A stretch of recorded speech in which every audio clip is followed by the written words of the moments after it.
my favorite vehicle that we have on the lot at the moment.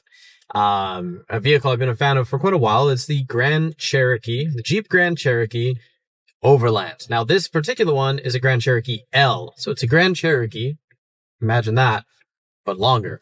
What that means, not only is it just longer, obviously, you do get third row seating as well. So you get this very nice, luxurious, and capable SUV.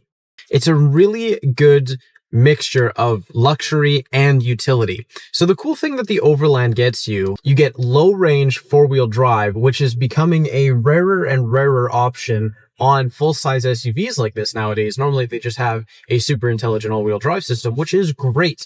But anyone that does any towing or any proper off-roading knows that that low-range four-wheel drive can come very handy quite often, especially when you get into some mud, some dirt, even snow sometimes. So that's a really nice option to have. On top of that, you also get height adjustable air suspension on this. So you can raise and lower the height quite significantly. Now, the cool thing about this is obviously you could just take a Grand Cherokee and lift it. But, you know, if you're ever driving some people around that maybe are a little bit shorter, have a hard time getting in and out of vehicles, or even if you're just loading a bunch of like a good Costco haul into the back, you don't want to be lifting it 10 feet in the air. With the height adjustable air suspension, it gives you the option to, as the name says, adjust the height of that. So in its lowest setting, it is quite low. Now, as someone that's a bit of a car nut, I like having a vehicle that's low.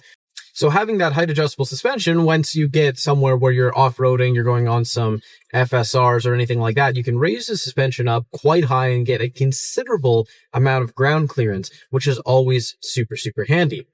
So when we're talking utility, you get all these great off-road features and capabilities. You also get a 6,200 pound towing capacity, which is insane for a vehicle of this size.